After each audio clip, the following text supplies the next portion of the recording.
What's going on YouTube? It's your host Bruce GNT, and we're here to talk about Waymo vehicles. So the last time I talked about this was in New York, right?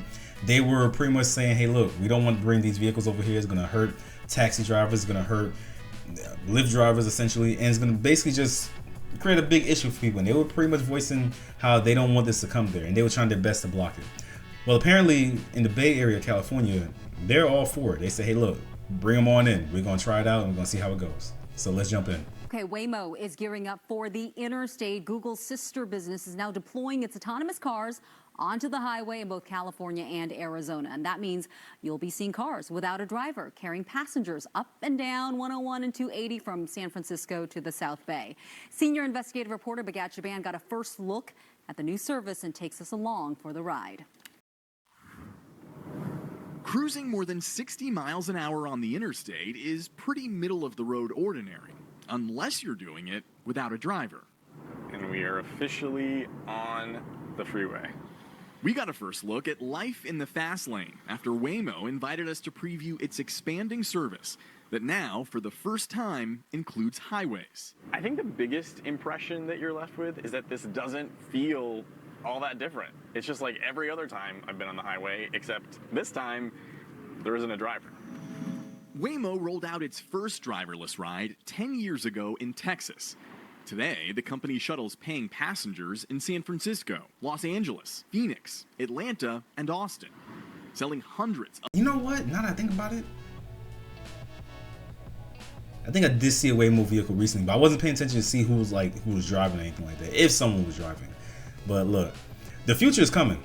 And I've said it many different times. I've done videos talking about AI and everything like that, how they starting to replace us. It is coming. Those jobs, when it comes to like driving people around, taxis, Uber, Lyft, all that shit, man, before you know it's going to be gone. And look, I'm not against it per se. For me, I know when it comes to technology, you need to get the kinks out. I'll use it once they get kinks out. After that, I'm good. You know what I'm saying? Once everything's cool, I'm good. I'm good to use it. But now, nah. Thousands of rides each week. But the cars have steered clear of all interstates and our local airports. Until today. Travelers flying in and out of Silicon Valley by way of the San Jose Mineta International Airport will now be able to get picked up or dropped off by a driverless car. Autonomous vehicles now even have their own waiting area at SJC, a sign of the times. At 76, Paul Cook never imagined he and his wife Eileen would see robots competing with airport taxis. Do you think you'd be game for that kind of ride? I probably would try it. I'm not sure about you. Would you do it? Yeah, you probably would. Yeah, I'd try it. I'd try it. But not everyone is on board. I wouldn't feel safe. Heather Q2 wants a human driving her home, not a machine. I wouldn't trust a pre-programmed plane, so I'm kind of cool with people driving a car. And they say planes, you're a lot safer in planes than you are cars. So, you know, that's a good point. That's a good point. My thing is, well, I don't even trust people driving me. I ain't gonna lie. I don't. I seen how people drive. Nope. Don't trust you. But the real part that I really want to address is that when it comes to these older people, the elderly and everything like that, the senior citizens, this would be a great help to them. Honestly, I could definitely see that, and I could see not so much them pushing for it, but I could see them really benefiting the most. Actually, it's funny. Today I saw a woman driving on the road, older woman, right? And she's just like, I'm just like, oh, man, it is a 45 in this lane, and you're going like 25. I was like, God bless, but you don't need to be on the road. Cause it looks like you're struggling. People like that, I think, would benefit the most when it comes to driverless vehicles, because some of them just can't do it anymore, and they refuse to admit that they can't do it anymore, and some of them just don't have the ability to. And I personally, them taking the lift, it could be daunting for some of them. So I could definitely see this being a benefit to them, and in that case, I'm for it, you know. And I'm not saying I'm against it at all. It's just that right now, before they get all the kinks out, nah, definitely not. When they get all the kinks out, everything's fine, sure. And knowing that at least somebody's brain is going behind it. Traffic-related crashes with a driver behind the wheel remain one of the leading causes of death in America, claiming more than 39,000 lives last year. Waymo's driverless cars haven't been blamed for a single death. But federal transportation records show Waymo's fleet has been involved in more than 80 injury-causing crashes. Waymo has long maintained the vast majority of its accidents were caused by other drivers on the road. and says it stands by its safety record, which it... I believe that. I tell people when you out driving, ayo, you're not driving for yourself, you're driving for everybody else around you, because everybody else is just... And everyone's on their phone. That's the problem. I know people on their phone, but like when I'm in Atlanta especially, everybody's on their phone. And you know, it's not just like have your phone, you're not supposed to be on your phone in general, but it's not like they have it up like this, like up to their face. It's full on looking down, hand to God. I was driving on 75, right, southbound, and I promise you, I was in the far right lane because I don't really leave the right lane, and this woman was in the middle lane, looking down at her phone, both hands, I swear, both hands on her phone, driving, and I'm just like, what? Yeah, so I could believe that. But also, Waymo hasn't been out there and is not as, I guess, international, you know what I'm saying, when it comes to their service and everything like that. So to just say, well, we haven't had any accidents, especially accidents leading to death, and accidents that are our fault, it's easy to say when the sample size is about this big in comparison to how many people are actually driving out there, you know. So that's why for me, argues outperforms humans. Waymo's driverless cars have already logged more than 100 million miles on public streets, as it now takes to freeways. How complicated a feat is this? Oh, that's huge.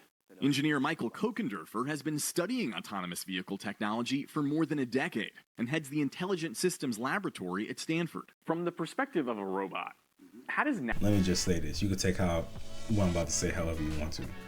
That's how I want my engineer to look. I want him to look like an engineer. I want him to look like that guy that's in that movie that's like, oh, he's overworked and everything like that, but you know he got what's going on up here. Yeah, I want him to look like that. If it was anybody else, if he looked too good looking or whatever, if he looked a little bit too posh, nope. Yeah, I trust him. Navigating city streets compared to highway driving.